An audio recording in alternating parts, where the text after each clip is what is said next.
like to have the ordinance written so that I we think we could, do. and he wrote it, and Well, we'll see. Brian. We'll find out. Steve will know. Doing well. Monday after a holiday. Yeah.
First order of business is the approval of, let it be noted all members are present.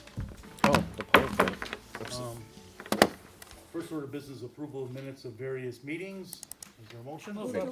Second. Moved and seconded. Any discussion?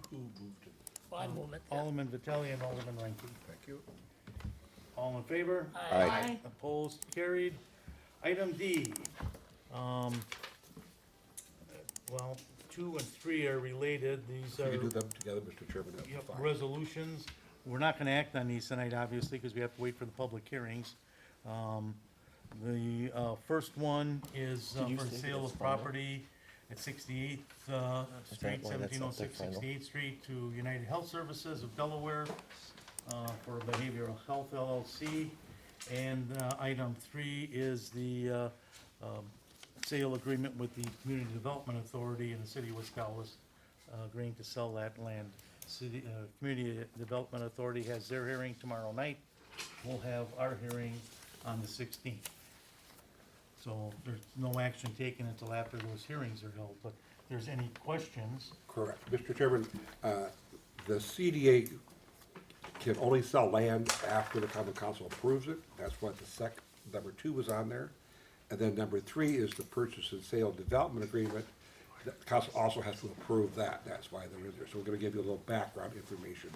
There'll be a public hearing before the CDA tomorrow evening, and then it comes to the council in July 16th for your, That's the we special have a use hearing hearing. for the special use. and this, all 3 items, whether you approve then or in August, whatever you get around to dispose of them, but that's why they're separate items.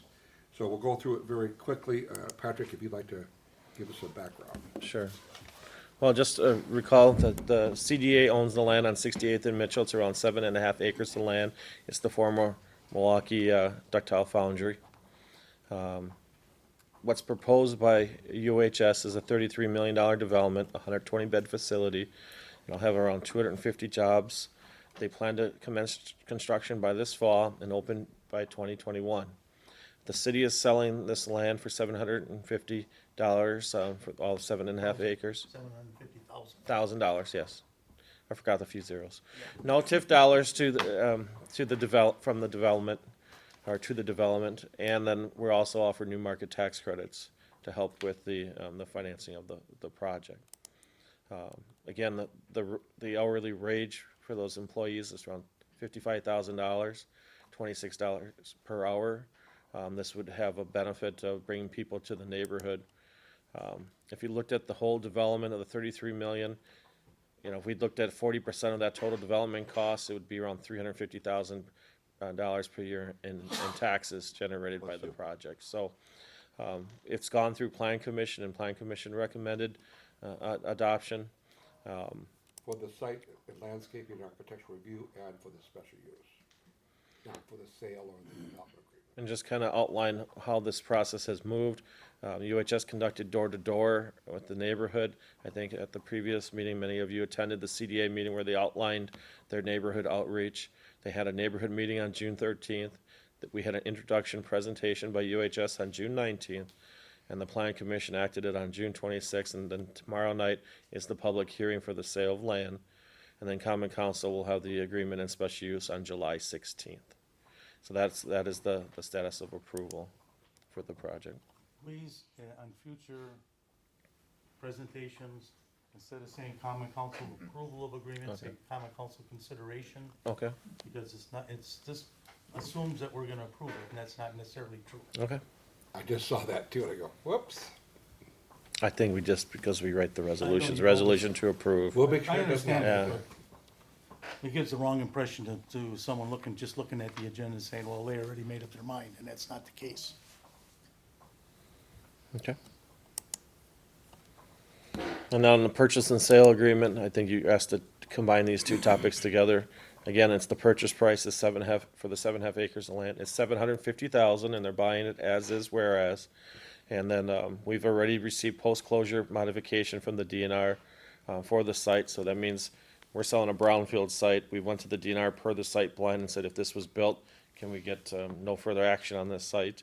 And this is that's what is acceptable to UHS to buy the site.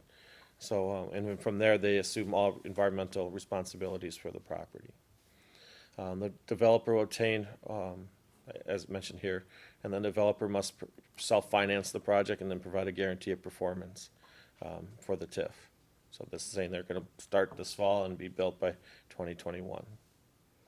Guarantee of performance for the TIF, there is no TIF. But it's just that they will build. Oh. The idea build, is not that a if we TIF. don't have that, then we have to have the questions how we acquired the site, because we have acquired around $2 million worth, $2.8 million in cost to date in that TIF for buying the properties and doing the environmental work, et cetera. Okay. We have to pay those off, so. Got it.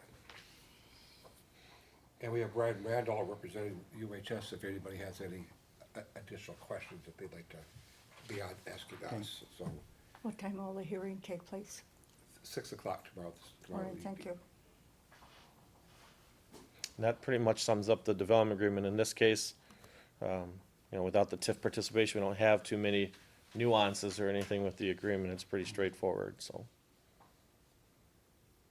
Do you have any questions? Anyone have any questions, comments?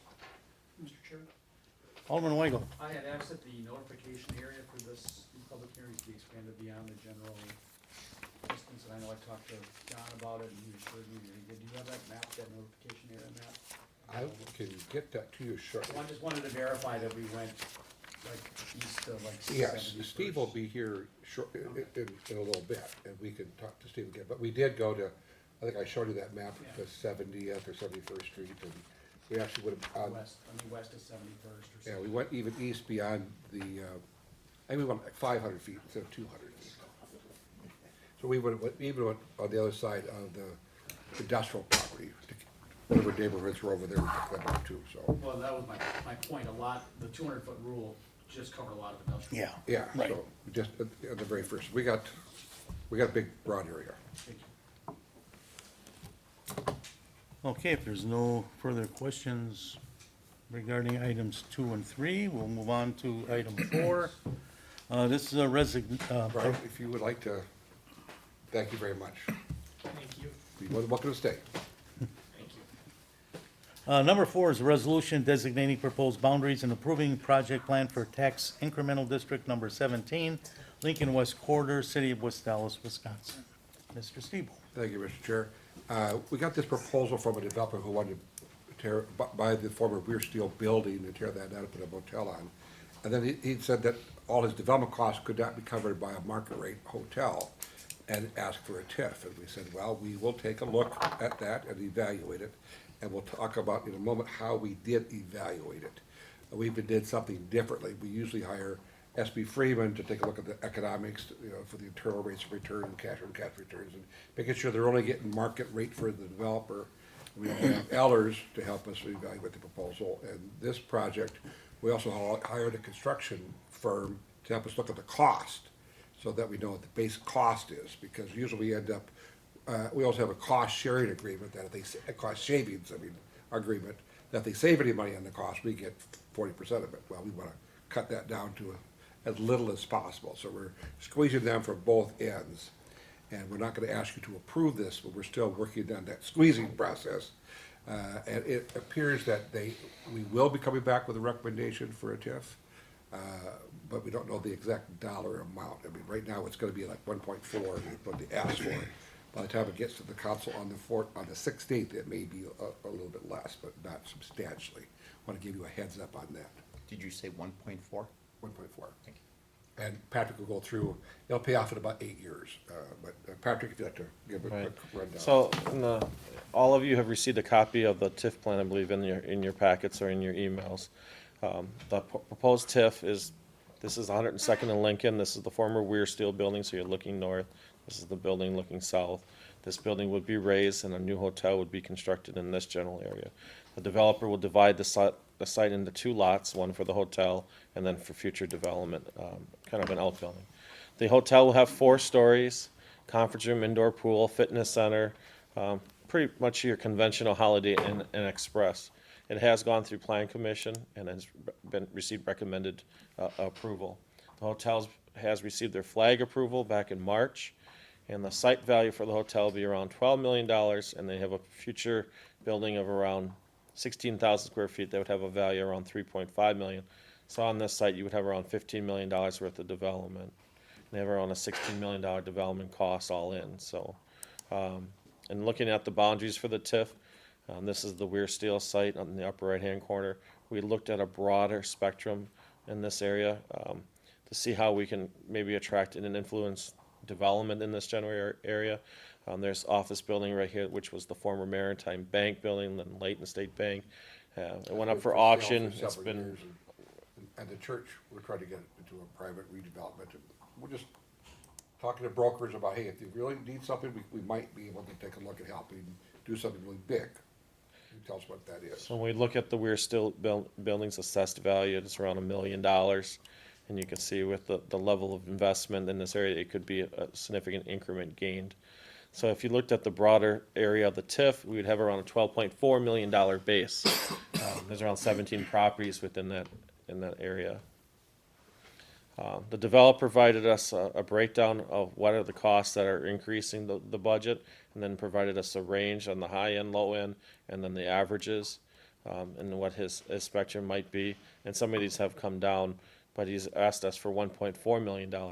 But uniquely on this chart, he also provided us a community impact, that if people were using this hotel and visiting our community, if they would spend $200 in the community, whether it's in the hotel and then going out to eat or shopping in the area, this could have an annual impact of around $1.9 million in our city. I think that's a pretty significant, plus the room tax dollars. So we had SB Freeman review the pro forma and found the request to be reasonable from the developer of $1.4 million. That means based on their returns and the equity going in and the internal rates of return, we're all marketable. The Concord Group reviewed the construction costs and found that within the range that they were, whether it was high or low, they were in that market variance, the plus or minus range.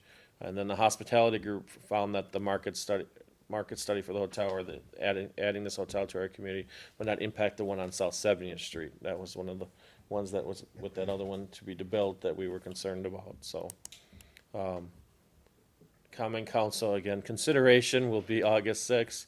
On the it should be, 6th, and then the 13th would be the next joint review board meeting. And tomorrow night is the public hearing on the boundary and the TIF plan. Then we looked at the broader area. This is the building that's been for sale for some time, is 1.7 million. It's come down in considerable in terms of value. And then we have 4.6 acres that are owned by Mary Queen of Heaven that are for sale. We've heard there's been some movement, but then we also heard that it's been fluctuating, so it remains very fluid So on the church. Okay, so there were some rumors that there was an accepted offer by another nonprofit to buy that property, but apparently. I heard it's fluid, not- no. It's not cast in stone yet. Which, And we talked with the brokers about keeping an eye, because we want something that's taxable, and It's if a we big- have to, we might be able to help. big piece of property to be, if we get it back on the tax rolls, that would be great. So the economics of the TIF, if you looked at this, is 1.4 million would go to the developer. That's subject to change as we negotiate. The budget for the TIF includes 750,000 for additional economic incentive in the area, whether it's for the office building or maybe some development on the Mary Queen of Heaven site. We put an earmark amount of money in the budget to do that. Or for small business in the neighborhood, or Right. housing rehab in the neighborhood, yet to be determined. And then we also included 250,000 to do like we've been doing on other TIFs, a half-mile radius to help fix up properties, a 250,000, a loan pool, and then a public infrastructure, 250,000. We don't know what that could be yet, but there could be some impact to our infrastructure in this area, and we're planning ahead. Particularly with Pete Daniels, looking at that transportation movement within there, if something needs to be fixed, the TIF could finance fixing it to the specifications of the city engineer. Or a public bus shelter or something like that. So, and then administration, that's the cost to administer the TIF. So we had a TIF budget of $2.8 million. The $12 million base and how the TIF performs is 8 years to pay off that amount of money once the TIF is up and going. So, It would probably be the fastest payoff TIF we've ever had. so Great. that's the economics on that. Mr. Chair? Alderman May. My understanding is that there is a church group with a offer to purchase for the amount that's being asked, Lutheran group. We had also heard that the Archdiocese rejected it. Yep. We don't know. Okay. I mean, it's still fluid, but But should we be including that in our development assumptions? It's included as an, We didn't include it, as income in 2022, no. or development assumption in it has, 2022. none of the land outside of the Weir Still site have been really included in estimated values. It's in the TIF pro forma, It's is in what the he's pro talking forma Yeah. about. for that and a medical office Oh, building. yeah, those two are the big drivers. But if those drop out, I think in reality, we should be talking about adding another 3 years onto that TIF, so we're probably talking 2031. So there's a value, is it 2.5 and 3.5? 3.5 for medical office and 2.5 for the church. Oh, I forgot about the church, so we did put a value in there. So we. The good news we is it's just- still closed at a decent Right, time, but and I actually got the question from Alderman May today, and we did a couple rough numbers, and it would be basically about 1 more year per development. So if the medical office building didn't happen, it would be 1+ years extra instead of 8 to 9. Yeah, it's not And a then big for the deal. church, 1 more year, so Yeah. 3 years Yeah, difference. not a big deal. And then I got a question on the residential rehab. We put these in our TIFs, but my understanding is that program has not been very successful. It's not being used. It has been more popular. I've signed off on a number of them this year. You have. Yes. I can get numbers for you on that. That'd be So, great. Is that, loans, grants, or both? It's loans at 2.5% interest, 0% for the first 2 years, and then we usually do a 15-year period, a term on that loan. Okay. For the church property, does that include the school area and the parking lot across the street? Yes. The whole thing? The And whole how many thing. acres is that 4.6, for the whole thing? yes. Okay.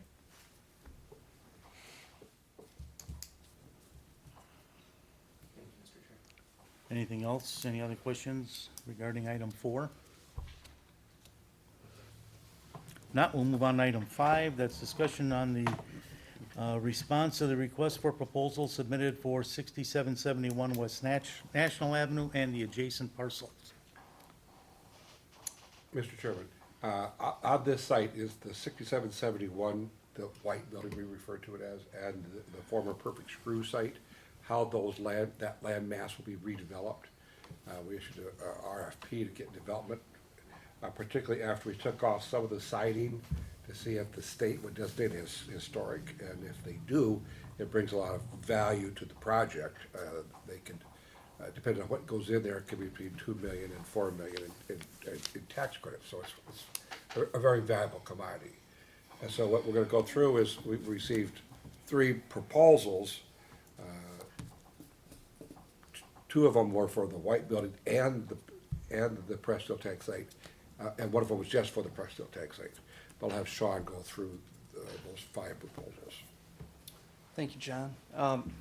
Like John had said, we put out an RFP and received some responses. You can see the white building located on the corner of 68th and National here.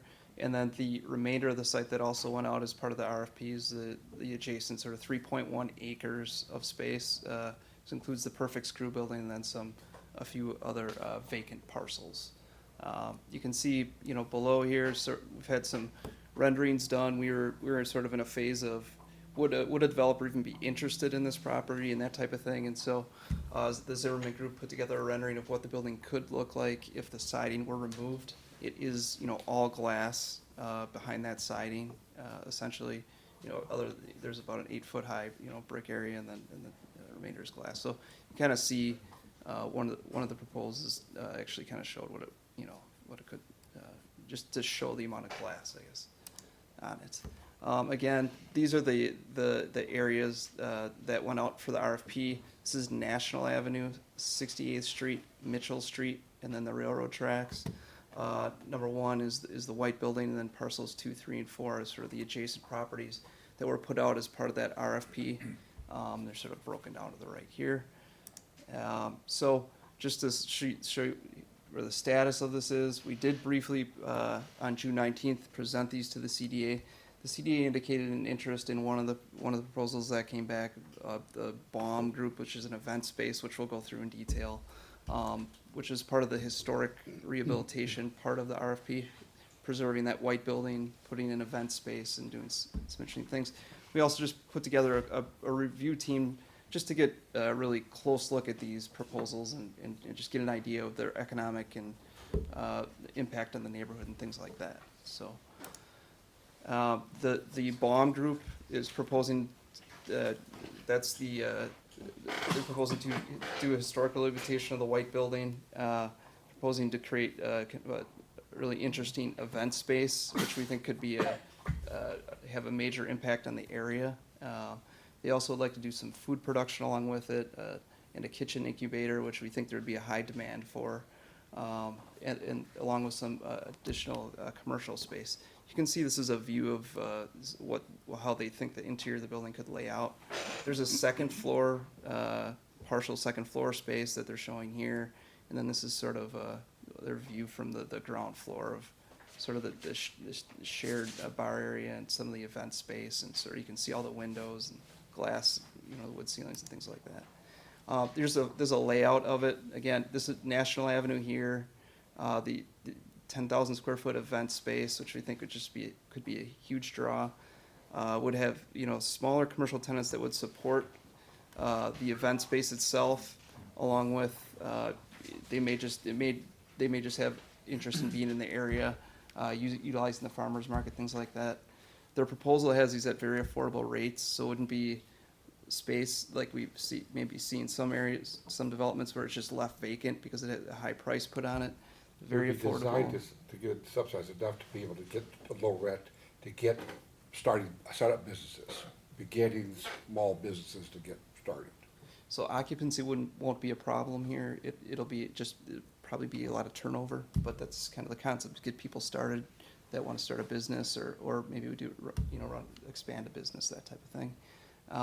And so that's what this space would be designed for, the event space, and then this sort of shared space in between.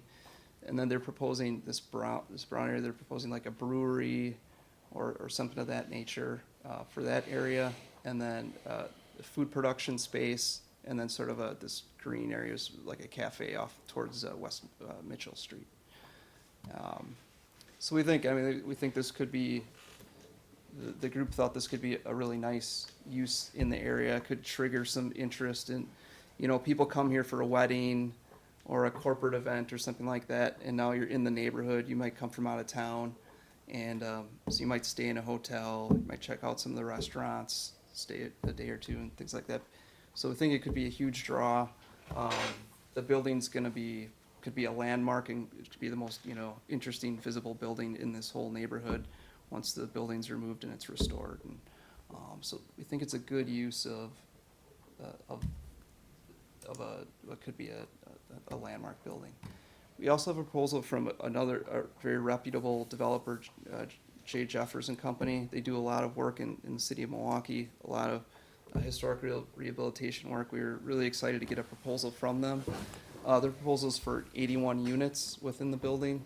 It would essentially be a building within a building, because in order to get the historic tax credits, they'll have to preserve all the windows and sort of build inside, and so their proposals the units would be great, and it's a very nice proposal, and they partnered with a senior living group called Matter Development that we're proposing to develop the adjacent site, and we'll get into that detail in a little bit. But all these developments could be broken up into pieces any way they want, mixed and matched and that type of thing. So if the council were to choose Jeffers, you wouldn't have to choose the senior.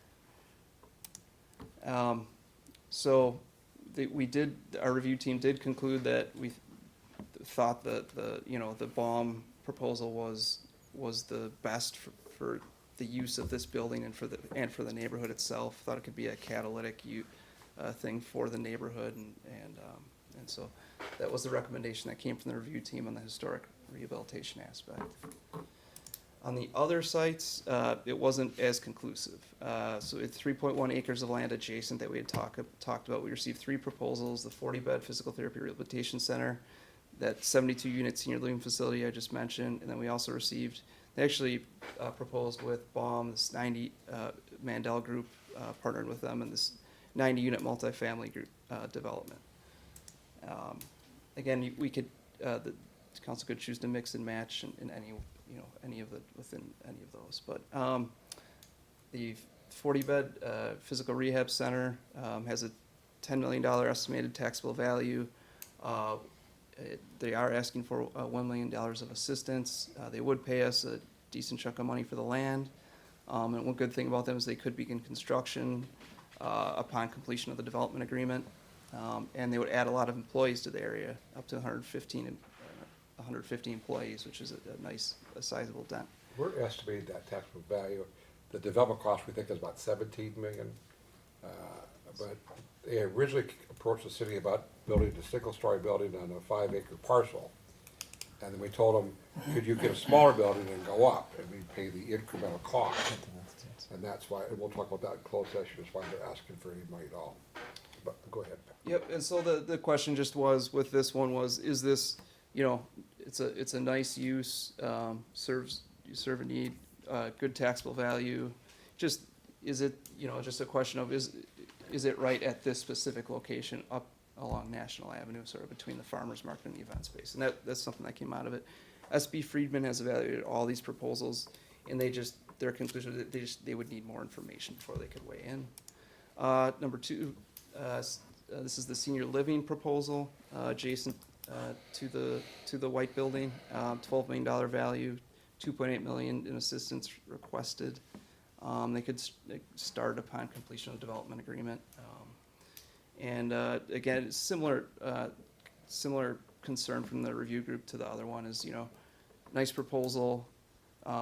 Maybe, you know, is it the best at this specific location along National Avenue?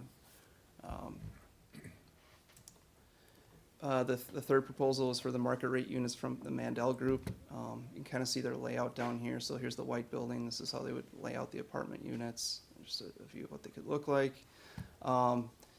We didn't get a ton of information along with this proposal. They just basically gave us the taxable value and the number of units, and then their construction schedule from the west, which they're currently building, to Sona to this would essentially be their cycle.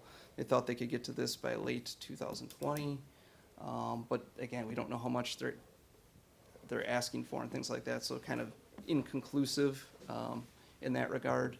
The group thought it might be a nice stabilizing force for the other investments in residential investments in the area. SB Friedman couldn't weigh in on this because of the lack of information. So basically, you know, the review group was excited excited about the event space, and sort of inconclusive on the rest of it at this point. And we're gonna take that into closed session? Yeah, we'll talk about it in closed session. Okay. Next one, too. Item 6, discussion of letter intent submitted by Capri Restaurant Group for the property located at 6610 West Greenfield. As you may recall, there was a proposal to buy that property by a private party for a car Oil change. Oil change. company. Change, yeah. And we spent millions of dollars in this neighborhood. We wanted to revitalize the neighborhood, so we bought it. And now we have practically talk about a couple of proposals to buy it. We have a letter of intent from Capri Restaurant Group to buy the property for $625,000. I'll get more into financials in closed session, but it is a signature project that would be catalytic for the neighborhood in the sense that it's creating a destination versus the oil exchange or oil change business that would be there. Here you'd be attracting people to come and be entertained, come to the neighborhood. And he's a known commodity in terms of a business owner in our city.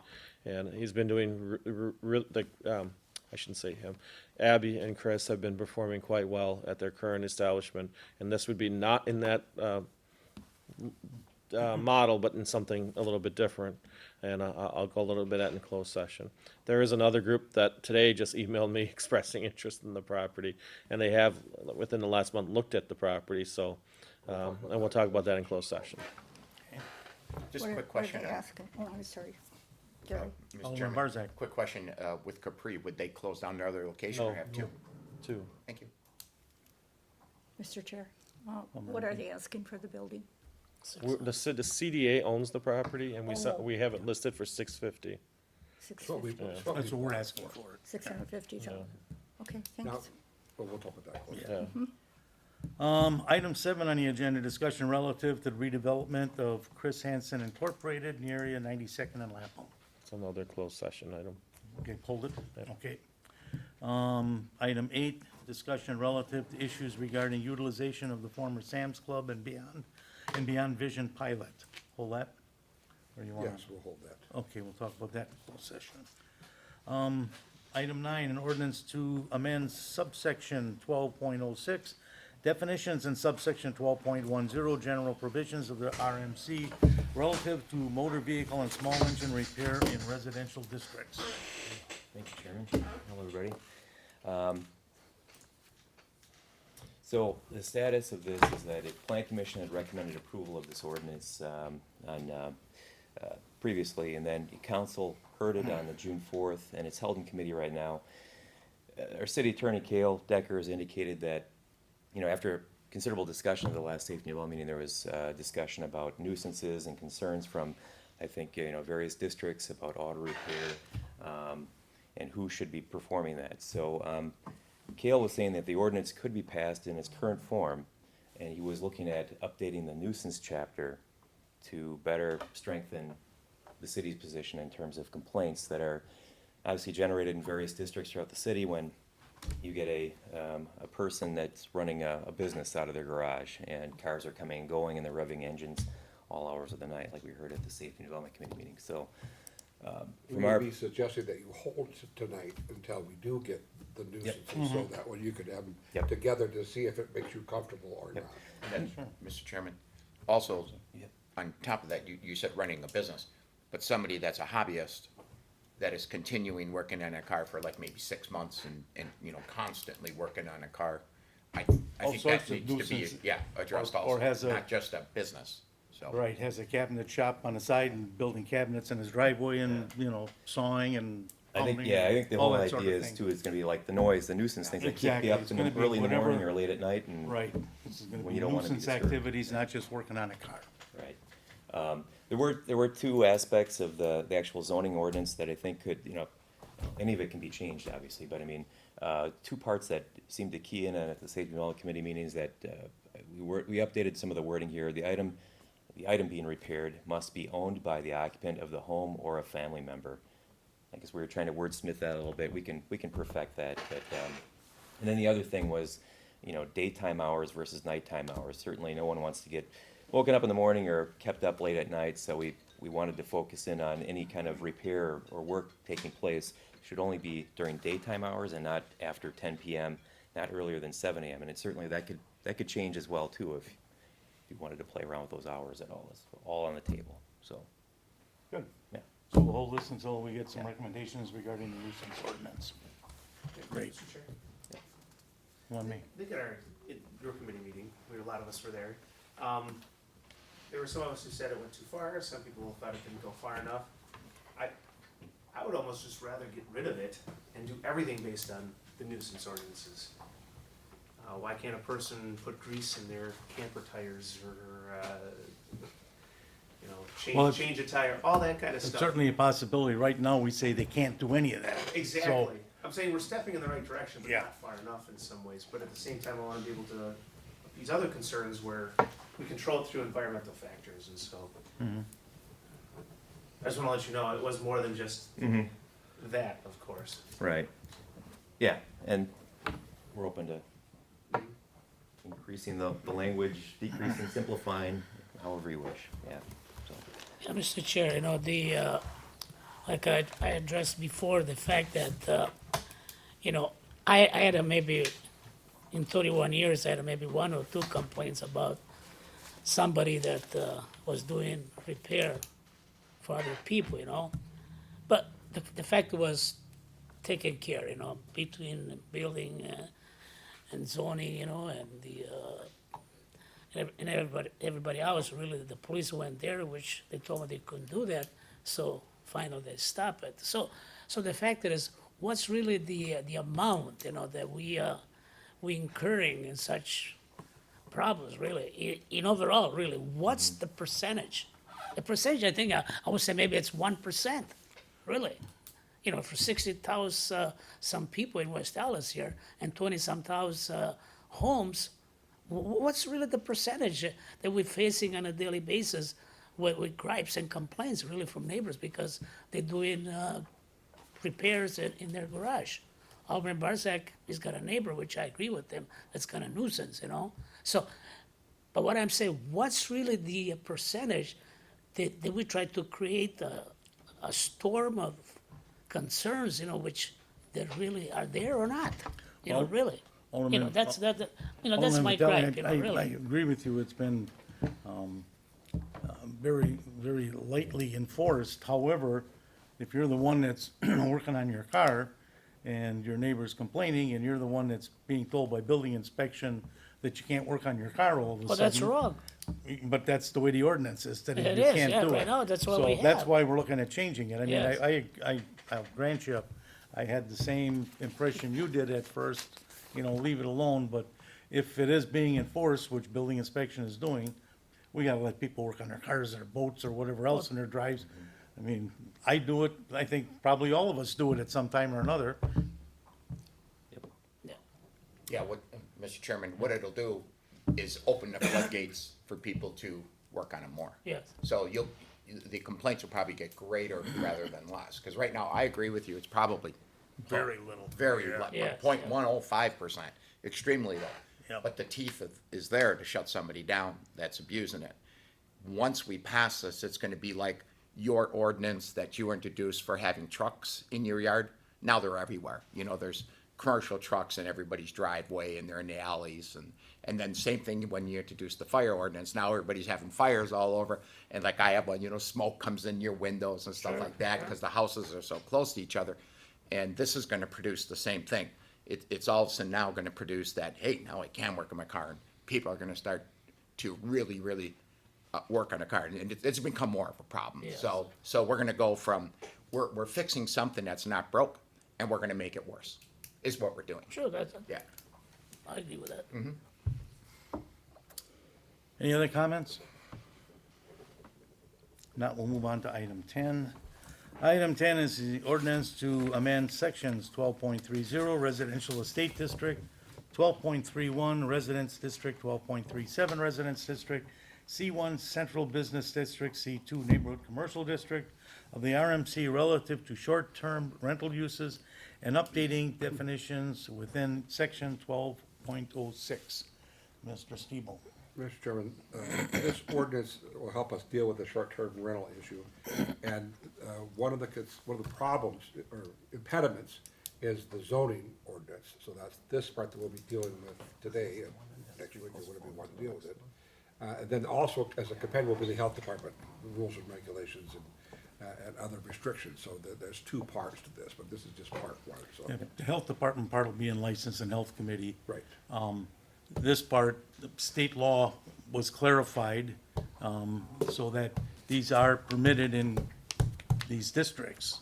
We cannot write zoning, to prohibit Airbnbs or those types of situations.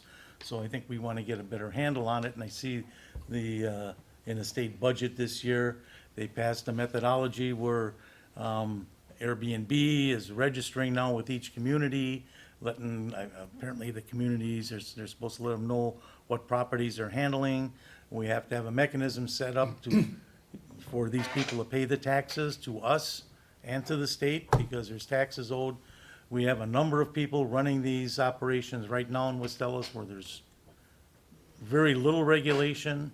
We have one or two that are regulated, others advertise on various websites, and we really have no idea what kind of condition the rooms are in that they're renting, where they are, if they're in a basement with no fire escapes or anything.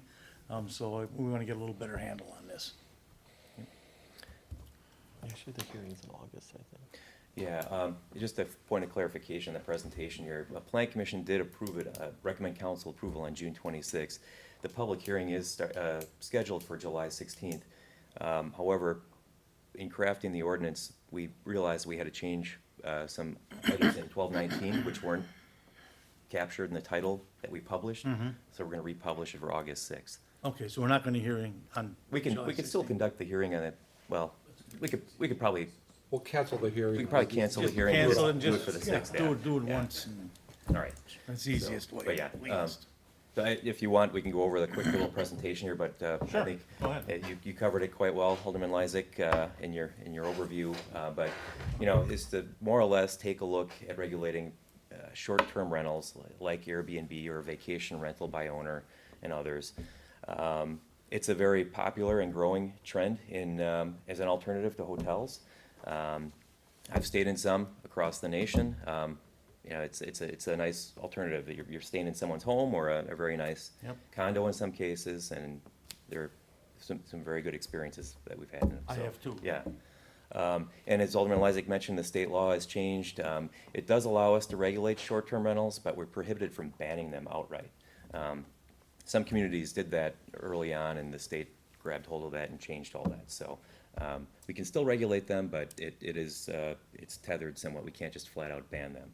So we're looking at updating our zoning ordinance to basically update the definitions. Right now, we classify things as a tourist home, which includes bed and breakfasts and so on. But that is definitely a different definition than what a short-term rental is. So we're gonna take a look at creating a little bit more efficient language within our zoning definitions, which is gonna emulate the state definitions. And then we're gonna also look at removing the zoning barrier. In other words, we're gonna allow these, we'll get into the next slide, we're gonna allow these in residential districts and commercial districts, but the licensing portion is gonna be the part that has more teeth to it, and then there's also gonna be the other component with respect to room tax and so on. But that, you know, that's outside of the zoning. So licensing and the room tax would be separate from the zoning process. We're focusing on the zoning. So in addition to updating the definitions of bed and breakfast and hotel motel, we're also gonna be adding definition for short-term rental and tourist rooming house. Basically, a tourist rooming house is any or all lodging places other than hotels and motels, bed and breakfast, in which sleeping accommodations are offered for paying tourists or transients. A tourist rooming house is a type of short-term rental. And then short-term rental is just further defined as residential dwelling that's offered for a fee for fewer than 29 consecutive days. So, So a tourist rooming house would be like a hostel. yeah, I mean, yeah, exactly. But I mean, a short-term It's rental. the new term for it. It's a new term, right? Yeah, exactly. Not really new, but Yeah. Yep, quite, very, rooming houses is from the 20s and 30s. yeah, yeah. So we'll allow them in all of our residential zoning districts included within your RA1, RA2, RA3, RA4, RB1 and 2, RC1 and 2, and then C1 and C2 and C3 would be also allowing these rooming home, short-term rentals. Bed and breakfasts would be special uses in the RA districts. Did I jump ahead too far? Yeah, so, but, yeah, so we're basically gonna freshen up our zoning ordinance with short-term rentals as an option for people. We are getting calls, and it's kind of we're in a hard pickle, place right now where we have to tell people you have to go through a special use process, which we feel is a rather cumbersome task for, these things that could potentially pop up at, various residential locations. Do you wanna have a public hearing each and every time we have one of these? Well, No, that's- no, because you Yeah. can't deny them anyway. Right. The state says you gotta permit them, Right. so it's silly to have So a it's- special use for it. It's a cumbersome task, it's a lot of fees involved, so we feel it's best to just have the licensing be more of the, Mr. Chair, I believe it's a great idea. yeah. The world, parts of Europe, they've done it for years. They're the same programs, People doesn't have to, if you really know, there's ways for you maybe perhaps to save money. There's a place you can call, it costs half the cost. They serve breakfast, bed and breakfast, but very cheap dollars, really. I mean, and those programs, they had those for a long time, Yeah.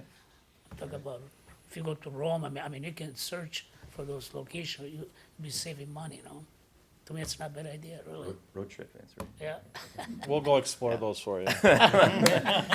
I think we need a case study. Two things on this. We may proceed with the public hearing on the 16th.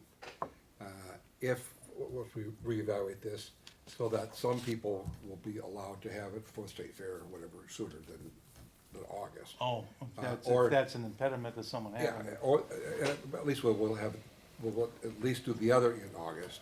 And we also have to review what the governor signed today for the state budget, as how that addressed this whole issue, whether Yeah, it let's- is even applicable anymore.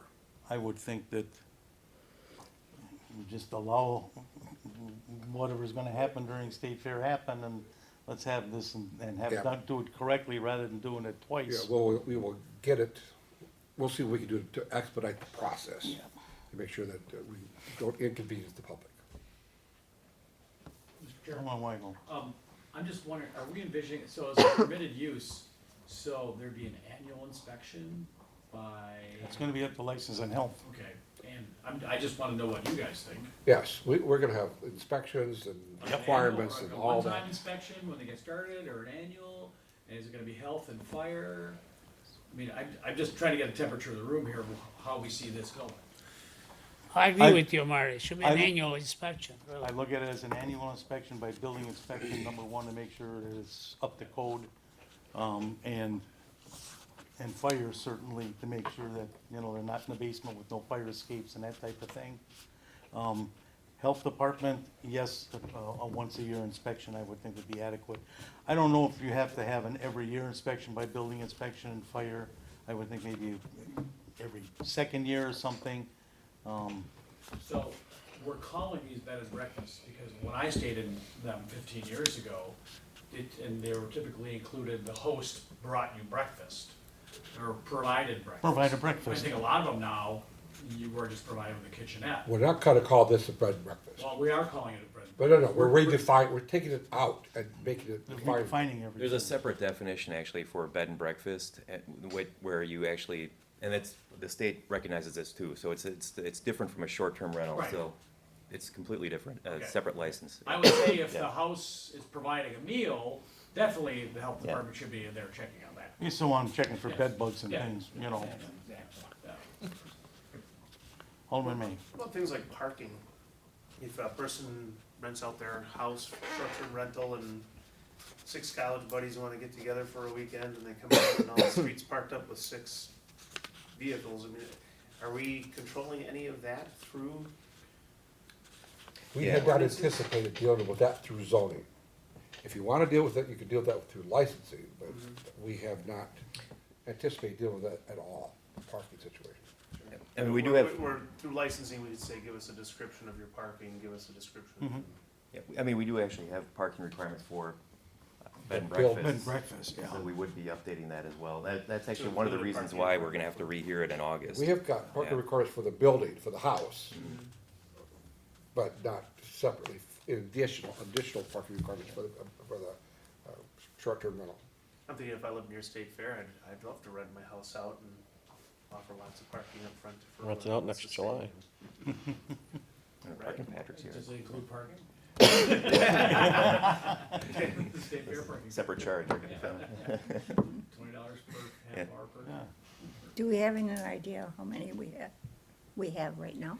That's a good question. Marty, you did looked some- at, you Marty did some research. looking Well, up. actually, I looked into it, and you might have seen this in Governing Magazine a couple issues ago. There's actually a service that offers, there's a company offering a service to municipalities that we could sign up for, the city could sign up for, and they would scan the literally dozens of these online, whether it's VRBO or Airbnb. Because there's a lot of them, and some of them have specialty markets, motorcycle groups, Yeah, bicycle which, groups, you know, families. yeah, Marty found the bicycle groups and that. Yeah. I looked and I found the Airbnbs and the VRBOs and that, and saw that there's a number of them in West Dallas. Really? But Yes. Marty looked and found a whole Oh, lot yeah. more with Yeah. bike groups and Yeah, that. there's a, there's a, Like there's, 90 or there's a something? lot of opportunity, we live in a very fluid world right now. Yep. I'll tell you, my neighbor, the guy who bought the building next door to me, is a foot doctor downstairs and 2 apartments upstairs. He wants to Airbnb one of his apartments. Yeah. I know, I think you probably, you guys all know Kegel's Airbnb his apartments above the restaurant there. Is he? West Hill Okay. Street, he does Yeah, very well he does, yeah. Airbnb above the Right. view over on Beecher Street. Yep. So, I mean, those are 2 very respected businessmen in the community. That doesn't mean they're all gonna be like that. Exactly. There was a house just a couple down from my own house. They were renting That was Airbnb, I didn't even know it. Yeah, we searched those. and we Yeah. saw it, yeah. We Yeah. did that Your own research. neighborhood. Also, I was like, wow. Yeah, I know. I was surprised when I looked it up. I go, holy cow.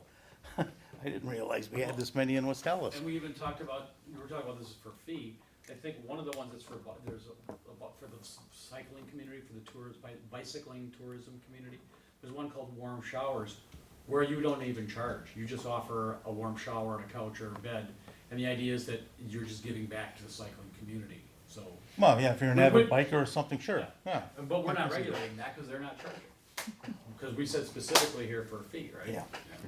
So it's time, Yeah, it's time to Yeah, it's start. not, yeah. right? Something, we need to make it allowed Oh, yeah. and With Right, and- regulations. eyes on it, not our thumb, not our foot on the floor. Yeah, just so Get it's, the tax dollar. Yeah, Yeah. you just wanna make sure people are safe where they're staying. yes. Can I just see All what right. districts are those proposed in? All the residential districts? All Yeah. the commercial? Yeah, all the residentials, yeah, Yeah, I yeah. just wanted to see the Yep. list again. Thank you. Even my old age, I can start make money now, you know? But not C3 and C4. Well, and the thing is, we're gonna have a problem, I think, letting people know that they're in their neighborhoods. Because, you know, with the neighborhood watches and everything, you know, you see somebody strange going in and out of somebody's house, and you say, hey, they left her on vacation, and we got strangers going in and out of her house, I'm gonna call the police, you know? That's happened unfortunately. And so, you know, we gotta make sure that, or at least try to make sure that people are aware. You Well, might maybe wanna we talk wanna to your let- neighbors. Yeah, Yeah. So my Do most question is, of why these- not C3 and C4? Um, There are some It is, residential. it is gonna be included within other, I mean, our zoning ordinance is pyramidal, so if it's allowed in C Oh, two, it's it one of goes, those, it goes yeah. up to C3 and so Got it. on, so that's, yeah, that's why it's that way. Will we have a signage requirement for these Um, kind of homes? Right Maximum now, size. I think it's not necessarily, I size mean, is better. I think it allows a certain 2 square feet of signage, if you wanna put a little thing up that says Airbnb or whatever. everyone I've ever stayed at doesn't have any sign. It's usually just the address. Yeah, Yeah, There just is the no address. sign. You Oh, get yeah, the that's address better. and you go there. You wanna They avoid tell that, you I where the think key it'd is and, be a mess, really, when it box. comes to Yep. that, you know? You've already gone online and rented it. Yeah, I would just stay right. out of it's it. all Then you paid get for, squatters. everything in advance. Yep. Okay, if there's no further discussion, we'll move on. Item 11 is an ordinance to repeal and recreate section 12.45 M1 Manufacturing District, excuse me, of the RMC and to create a new subsection called Industrial Districts with a light industrial district and a heavy industrial district. Definitions being updated in this section 12.06 of the RMC relative to certain industrial districts. To accommodate the very heavy industrial and lighter industrial, we're trying to create it, to break up the ordinance into 2 parts. Many cities have it. West Allis might have even had it 20 years ago when, but actually when West Allis had 2 zoning ordinances in one, and we combined them when I got here. Now we're trying to bring it more modern and bring this out. So Steve, I'd like to. Sure, we can go real quickly over this, but I mean, so the Plan Commission recommended approval May 29th. The council public hearing was on June 18th. There's some finalization that we need to sort of get together. I need to get together with Cale and his team and just sort of go over the final language, definitions, make sure we're legally on solid ground. Because we're defining some of the terms within the new ordinance, much more so than we have in the past. So we want to make sure it all makes sense to everyone involved here, and for the benefit of our business community as well. We want to be fair. So, and then ultimately, the council decision would be, I'd like to get it on the August 6th council. I mean, sooner is better, but I mean, I think August 6th would give us enough time to meet with Cale and his team and make sure we can work out all the remaining issues, and then move forward with the new ordinance. As John mentioned, we're sort of separating we have one industrial district, which covers both light and heavy right now, but it's all mixed together. We want to separate those 2 a bit to create a little bit more predictability between the low-intensity light industrial uses and the heavier industrial uses. And by heavy, we mean, you can kind of picture some maybe in West Allis, like freight and trucking terminals, high-intense manufacturing production, batch plants, forge, casting type of shops that have a high potential for creating nuisances such as smoke, vibrations, smells that may not be the greatest neighbors to live next to.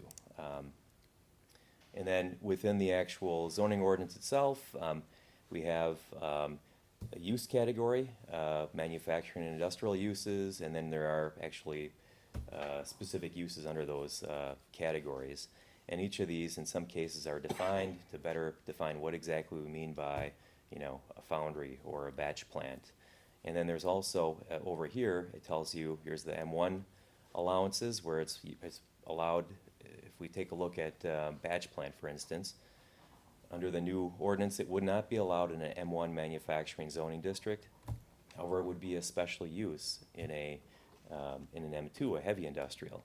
And then if you go over one more step, there's a set of use standards. So if I want to open a batch plant in West Allis, I know I have to be in an M2 heavy industrial zoning district. And I could refer to the map to see where those are located in the city. And then further, I'd go to the set of use standards, and I'd get a look at some of the at least minimum standards that I'm going to have to achieve for that M2 district site. For instance, perhaps separations from other non-industrial properties, screening requirements, outdoor storage requirements with respect to height of materials and setbacks, air quality, and just the other things to reduce the impact of the surroundings. Would be very specific standards within the district. And then as far as once we have an ordinance adopted, we need to also start thinking about where we want to create M2 districts. Should we look at places like the waste transfer station area on the east side of town? The unit drop forge area is another possibility. Avalon Rail, the Siemens property to the northeast side of the city, the northwest side of the city, near Quad Graphics, Signago, in those areas. And then there's also perhaps some opportunities west of Highway 100 where you have some trucking terminals. So I think there's ample opportunity to create, obviously, some M2 areas. I mean, this is just a snapshot of a concept. But that'll be the next, once we get the ordinance adopted, we'll have, I guess, the next ordinance we'll bring forward, you'd be the mapping exercise to where exactly do we want to put the M2 districts. Yeah, I do agree with that, Steve, based on the fact that who knows what the future is gonna bring, really. So why not have something in place, Instead of, then we gotta kind of work around it and we're gonna create one, So I think it's a good idea, really. Alderman May? Steve, how long will it take to create that map then? Well, I mean, Go through that process. I think we just, it'd be a matter of, if we wanted to go with each of these areas or just some of the areas, we'd want to contact each of the property owners that are affected here, both within those areas and probably surrounding, and probably have whether it be an open house or at least an initial communication to them, just tell them what we're thinking about doing, and here's the implications, here's what it means to you, and why we're doing it, and we'd be open for questions, answers, and we could even have an open house if need be, so. And that's why we're showing this map today, to think about, is this the map you want to see for the city? Two parts, one, is this what you think it should be, and then two, for the future, is that what should be there, M2? So we may have something we think is M2 right now in their use, but in the future, we may not want that to be M2. Or we could rezone it, or keep it at M1, and then they're not conforming use, but they can continue to expand, and continue to operate, they continue to do that. That's kind of what we're looking for as direction, is what you want to have. Well, What's your thought process? that's my purpose for asking. We can have the language all we want in the ordinance, but it doesn't mean anything until This is what the rubber we get hits a the map road. going. Yeah. So I don't wanna wait too long on it. I mean, Yeah. is it No, we're something gonna- we could start doing our meetings in early September, when Yeah, people if come you- back from their vacations, maybe by late September, early October? Adopt a map? I mean, to me, this looks like a decent map, first blush. And the key issue, is, all of these are M2. Do you want them to continue to be M2? That's the public What's policy issue. Well, it's almost three parts, isn't it? So you've got a comprehensive plan that shows that you want it to be long-term. Yes, But you need That's- something for what you want it now. So we adopt the ordinance, we get this map, and then we do the comprehensive planning? That's the whole. Or are you saying do the comprehensive planning at the same time? The comprehensive planning should really come first as to how you want this to be in the future. That's what we're trying to suggest. Now, it doesn't mean that you can't just say any one of those should really be M2. And you could take a look at in the future if you want to have a different zoning. But those are issues that you, as all the persons, need to tell us what you want to do. Does this constitute rezoning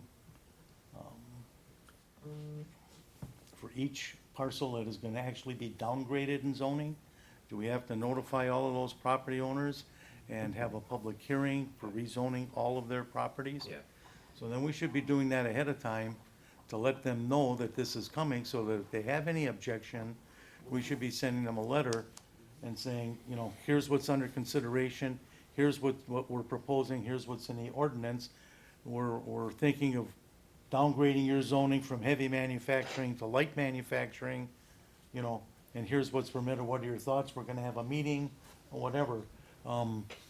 Because I don't wanna be doing this piecemeal Yeah, it and should having be- 50 business people up here at a common council hearing complaining that they didn't know about it, and how does this affect me?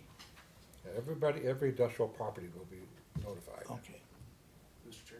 Alderman May. Another idea would be in that ordinance, we could put an effective date on it, effective Yes. January That's good. 1st, and that gives us those few months to work with those property owners. Mm-hmm. An idea. Well, I don't wanna put the ordinance in until those property owners are notified. Oh, exactly, yeah. And then have an effective date. Right. Of, Mr. Chair, I'm my wife. one quick question, I'm looking at the second district and I see a great big light green patch at State Fair. And I'm just looking through the uses here real quick. Park District. Park District, well, State Fair Park, it's Yeah. different than regular park. Yeah. Do we wanna talk about concert venues or race venues? I mean, I understand those aren't industrial uses, are those considered, let's say somebody came and wanted to put in a concert venue, what would that fall under, is that in here? Assembly. If it's state fair, first of all, It's- We don't have any control. We do We have no jurisdiction. control over that, I get that. Yeah. I get that. Well, but what if somebody wanted to come and do a concert venue somewhere else in our community? Well, I Is think that we're a- gonna be. Is that gonna be an M1? I don't know exactly where it's gonna fall right now. In fact, I mean, it could fall in an M1, but it may even be in a separate district too. We're gonna be working with our city attorney's office on the bigger Entertainment district. change of the zoning ordinance in general, the citywide, all of the districts. something like that's probably gonna be a C4, but we'll talk about that at a later date, because Maybe, that's yeah. community, original, commercial. And just remind me, State Fair gets to do whatever they want. Well, Correct. we could Even even, if they don't have a car race for years. Yep. We have, They used to be- we include them in comprehensive plan because they're in the city's land mass, but they could ignore all of our codes. we could even talk about it for a special entertainment district. Maybe there's a specific overlay district that could be created over the top of commercial now, or if it's manufacturing now. And we had talked to Kale a little bit about that, maybe some overlay types of districts. Maybe somewhat similar to the concept of a planned development district, but maybe not in the sense that we've been applying them in the past. So, yep. Alderman May. To your point, on the M1, how everything would become hypothetically M1, is there anything not in yellow that would be considered heavy industrial right now? Yes. Yeah. Yeah, there is. You're gonna drop forge. Yeah, they are. Yeah, Yeah, right they're- there. they're the orange These- area, or yellow These would be area. the yellow areas outlined here would be potential, the heavy industrial Okay. areas, so. So I think you captured all the truck terminals, you captured the concrete batch plant, you captured the environmental waste area in the northwest there. I mean, one consideration would be, Transfer do we stations. wanna include quad graphics, for That's instance? commercial. Yeah. Yeah, well, Yeah. it's, Quad was a real iffy one, Right. Toshiba is. was an iffy one, you know, and Toshiba's we're still heavy. trying to. That's heavy manufacturing. Yeah. So she was heavy. Yeah, AC equipment. yeah. AC equipment's heavy manufacturing. Absolutely. yeah. You don't wanna change them. I wouldn't think. No, How would that adjust your map? Not much, actually, I think I just need to go a little bit further across the street here. Yeah, it's not much. It was just an approximation here, yeah. We it's- were it's not- kicking that same issue around, trying to figure out where does it, Yeah, you know, can you hear it? Well, if you can hear it, that's definitely heavy manufacturing. because Quad is not a noisy neighbor. Once in a while, you get the paper shredder going, but, Or you get a squeak off of one of their units on top, right. but they It's really fix not- it pretty What quick. about the trucks? Their trucks are probably, I I wanna know say they're the most minuscule compared to behaved, Signal, they, Oh, way better. but. way better, they, I unbelievable understand how they that. obey the speed limit and, But if, all I'm saying is, It if could a change, similar but- plant was in a different part of town, Mhm. would the trucks be a problem? Right. And if- So you may wanna consider printing as heavy industrial. it's kinda like Hanson Lab, you know, they got the trucks too, but They have a few they trucks, take right? it real easy also, Yeah. you never get any Never. complaints from No, I know. Hanson Labs Yeah. with their trucks. Blocky, and Zignagel, yeah, cause, Yeah. you know, a lot of Zignagel coming in is not Zignagel, they're, Yeah. you know, private people that are Right. contractors dumping their rubble there to Yep. be crushed, and they can, Okay. And some light industrial is gonna have trucks, right? I mean, Sure, Yeah, oh, yeah, absolutely. absolutely, they're gonna have Yeah. trucks, Box trucks, yeah. They're gonna have vans. deliveries, UPS, they're gonna have pickups, all of that, sure. We'll add those two additions that you mentioned Yeah, it as could we be- proceed to go through this, so it'll be there and you can watch. It could be Amazon distribution. Well, that's under your major, that would be an M2. the big, No, you have a distribution can category be for M1, big, right? big developments or something you have, would you say, Let's see what we have. I don't know if it's, this is, I don't know if I have distribution in here. go back one. Or about a wholesale distribution. Oh, store. here, equipment, material, indoor, general wholesale, warehousing, storage, Permitted in both. yeah. We Trucking, don't have a land mass big transportation, enough for, Yeah, Well, I'm not saying that size, the smaller size ones. They have smaller footprints They are going to smaller. in order to get that Yeah, 2 now they hour. are, Yeah, yeah, and a lot of it too, I mean, it's, it's not perfect, cause right when you think you've got everything called off in here, somebody comes up with a different use, Oh, I and know, there's yeah, always a but little you're bit of gonna- interpretation, you're always gonna- understanding, Right, yeah, you're always gonna be changing them. yeah. So we've been looking at other ordinances from other cities and Yeah. trying to use the You- best it's a starting practices of what's spot. out there to. So, Okay, item 12 on the agenda is an ordinance to amend various subsections of the downtown signage ordinance relative to updating definitions, types of prohibited signs, and updates of the changeable copy signs section within the downtown West Allis signage ordinance. Mr. Chairman, Alderman Weigel, I think, has requested this ordinance. The staff is at best lukewarm, probably opposed to it, might be a better way. We think that they can get what they want without having that, but that's kind of our recommendation. I'll let Steve kind of go through that a little bit more, and then anybody else can make their comments. so the bid, wants an ordinance update to incorporate, changeable copy signs in windows. Like you see, one example is across the street at the furniture store, another is at the body piercing establishment down the road. You'll see them throughout the cities, as in your travels, but, so the bid would like that incorporated. There's currently an allowance for changeable message signs right now in the downtown area, as there is in the rest of the city. But it just has to be designed or integrated into part of a permanent sign, like a freestanding monument-style sign like we have out in front of City Hall. There's an EMC integrated into that. Or a projecting sign or a wall sign. There's an allowance for that right now in the downtown. It just has to be incorporated, not more than 35% of your wall sign or projecting sign. So we've prepared an ordinance to do what the bid and sponsor want us to do. Should council not agree with Plan Commission's recommendation for denial, this will come before council on July 16th for consideration. As far as the ordinance goes, though, what we've done is updated some of the definitions of what is a window sign. And it's basically any sign that's applied or painted or affixed to a window or placed inside the window area within 2 feet of the glass on the inside of the business. It faces outward from the building so as to be seen from the street or the sidewalk. We've also updated our definition of flashing, which is a sign whose illumination is not kept constant in intensity at all times,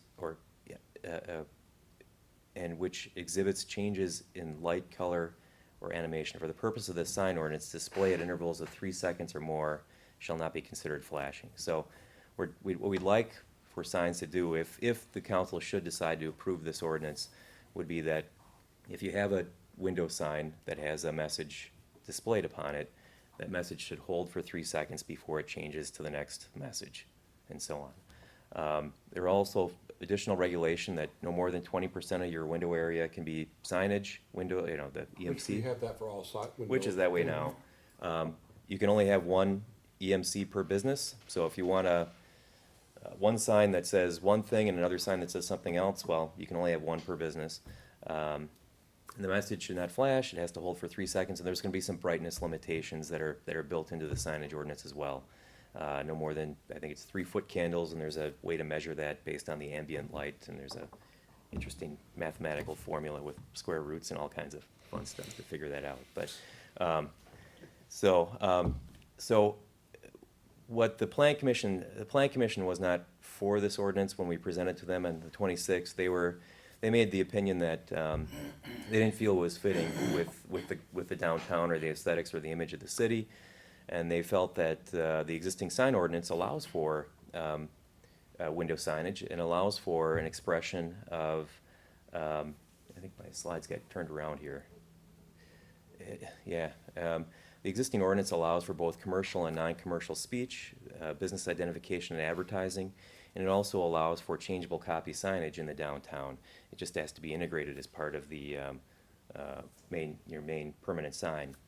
By adding window signs, it adds additional clutter and reduces the aesthetics and image of the downtown, which is a Main Street community. And the ordinance amendment doesn't preserve the unique or historic character of the downtown. So that was the basic rationale that the Plan Commission wants to forward to council for consideration. It is akin to, from best planning perspective, it's like the rope lights that were on there. You go to a low-income neighborhood, you get that.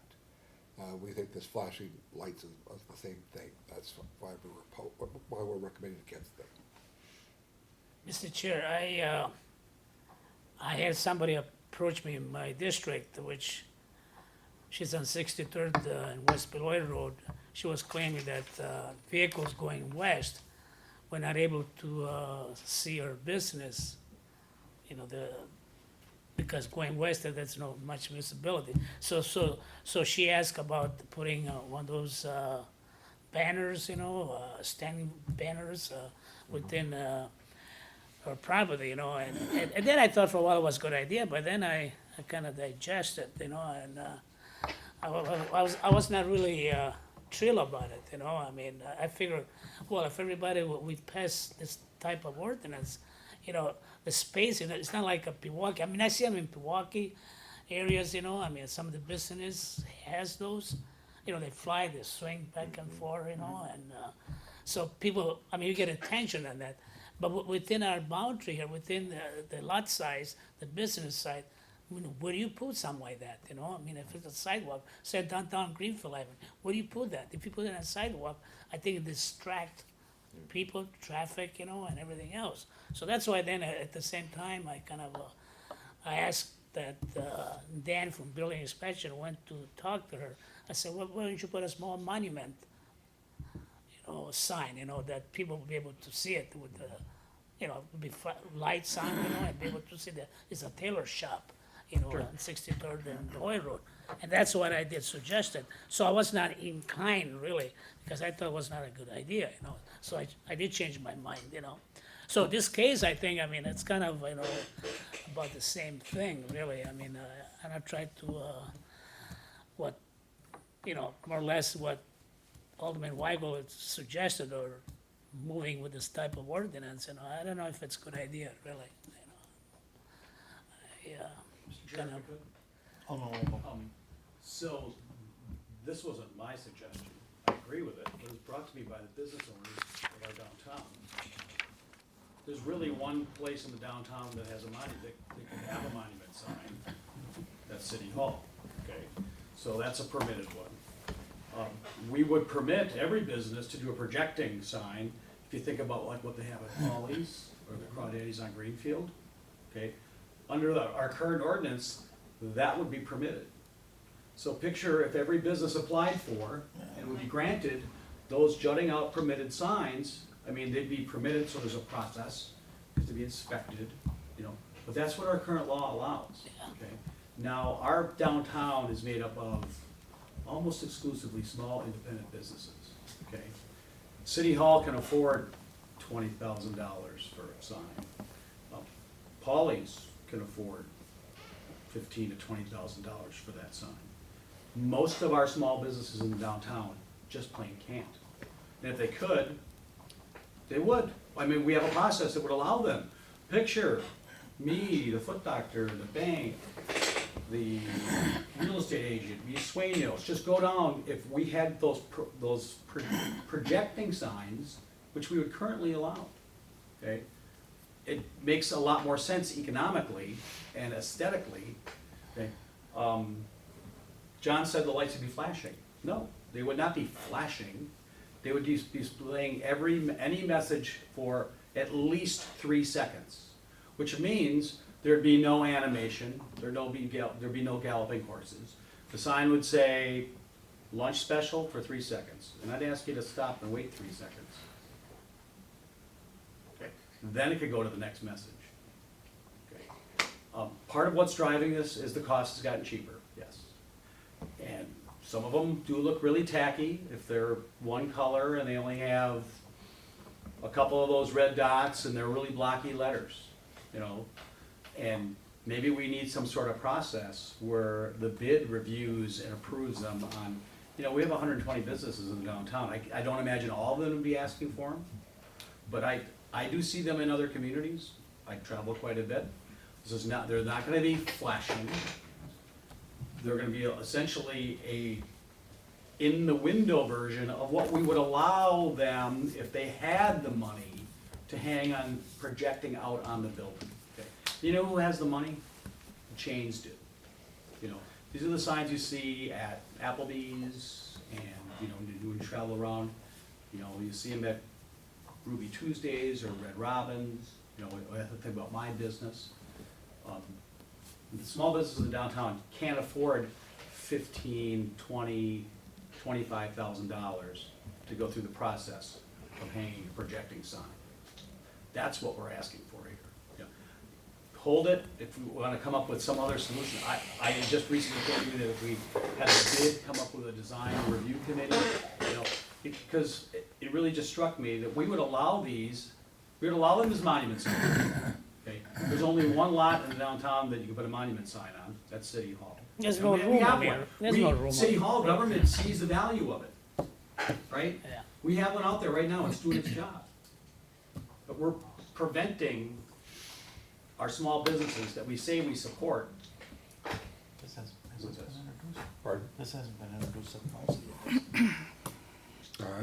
It'll go before July 16th. It's gonna be introduced July 16th, Yes.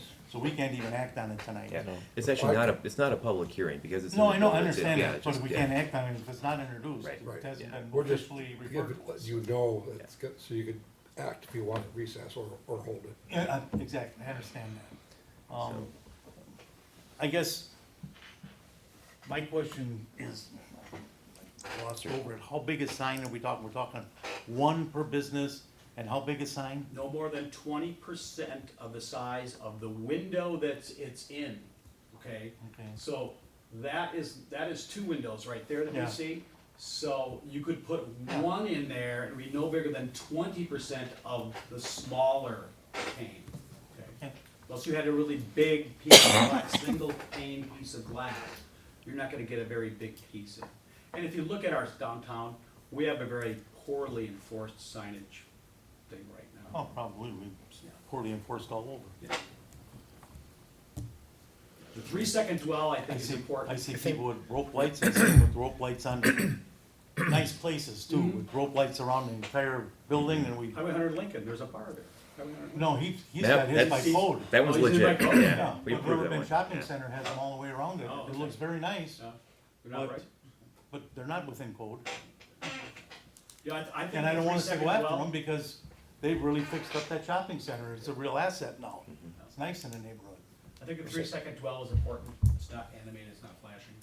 Mr. Chairman, mixed on this one, not sure yet, but need some thought, but I have this vision of going downtown West Allis, and now these are inexpensive, so everybody's got one.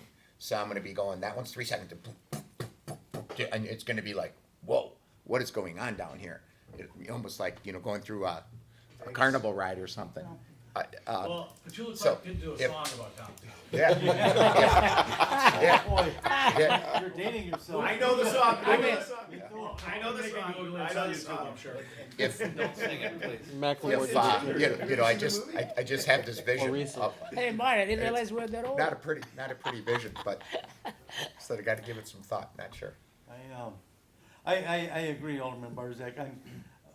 I'm looking at these signs are really not meant for the drivers driving past as much as they are for the pedestrians walking up and down the street, letting someone know they don't have to go inside to look. They can say, oh, there's This a would be in lunch the special. windows. Yeah, I know. Yeah. I understand it, but Not projecting let's out. be realistic. There's not gonna be many drivers that are gonna stop and look at signs in a little window like this. It's gonna be mostly for pedestrian knowledge, cause once you're there, you're walking down the street, oh, they got a lunch special today, I'm gonna stop. They're usually too busy on their cell phone to be able to look at signs on the buildings. They're texting the message from what they just saw. Yeah. Yeah. Oh, man. Yeah, sometimes less is more, and I think I know. you have these signs, I think it's gonna be the opposite. People aren't gonna look at them. They're like, Right. Yeah, they're not even gonna look. It's gonna be so That's what I distracting. think. Yeah, they're not gonna look. personally, I think it's a little tacky, but Well, that's my opinion. But if We can- if this is something that is gonna go forward, like you mentioned the pixels, the Yeah. pixelation, how they look cheap, maybe you put a minimum, Yeah. dots per inch that has to And- be maintained and to make maybe it the- look classy. maybe the bid should come in with some photos of ideas that, of what they're doing, what they want. We could do that. To make it a little more graphic for us so we can understand what they're thinking about. Mm-hmm. And we can say, yeah, we like this, we don't like that. I'll do that. Good, thank you. Okay, we'll now go into Nope. executive session. We have Oh, all no, you these. got those other items. I forgot. I'm sorry. I'll kind of. No, we're not. No, you got these. Yeah. That's what I'm saying. Oh, item E, consideration of, relative to report on redevelopment initiatives. Staff has several items they wanna talk about. We're only gonna be talking about four, J, T, Z, and double B. And there'll be several comments with, several of them within those three. J, T, Z, and double B. Yeah. Patrick, The market, which is the Mandel project, 177 apartments under construction. They're adding the drywall to the buildings now. This part, I mean, this was just in May and this is outdated. So it's amazing how fast things are moving. And then we are working with Mandel on the next phase, which is Sona. They have provided us a new site plan. I was out in Franklin, past the park, where Mandel is building the apartments there. They're pretty far along, they just started this spring. They just started, yeah. And they're really far along. Um, At 76 and Rawson, right past. Okay. They gave us some examples of how they would lay out a new, commercial space. We're working with a food and beverage type of business for the corner. They have another food business related, interested in this space. And then they would have another apartment building of a mixed-use variety with a commercial space on one end. We're in the discussions with them on this, reviewing numbers, but they do have a strong user interested in the corner, so. I hope so, because I'll be honest with you, if they don't start coming up with a concrete proposal soon, I say we look at finding someone else to develop that site. Because we've waited long enough for them to come through with something. This is it, either they come up with something now or we're moving on. That's my opinion. If anybody else has any comments or I concur. Point taken by all of us. This is Highway 100 corridor. There's two categories in here. This is the potential development. We are working and we're in how can I say, the brokers are sharing input to us about a college that has possible interest in this site. I don't have any further details on that. It's a for-profit college. They're still exchanging terms and conditions for this site, but it remains fluid. So I can't emphasize that enough. I just share some of the information on what's happening with this. I know there's been a lot of questions why this has been vacant. It has been vacant for over a year. It's been on the market. They've gone through some economics in terms of an appraisal, and they have it listed out there. So the university is for profit, like I mentioned, but they're also reviewing certain things about how this can get structured. They're talking maybe taking some of the space, and there might be a fitness business that would take a portion of the site. And then there's also talk about taking more of the space and then maybe some housing for students, et cetera, with this university or college that would go there. So this is related to Highway 100. It's kind of a two-phase approach. Alfonso's Pizza is currently at 1119 South 108th Street. And they've been searching for over a year for another location in our city to expand, and they've put an offer in on 9130 West Nash, that should be Greenfield Avenue, I'm sorry, to buy this property, and they're requesting, I just received it on Friday, an economic development loan packet to help pay for the acquisition of that property.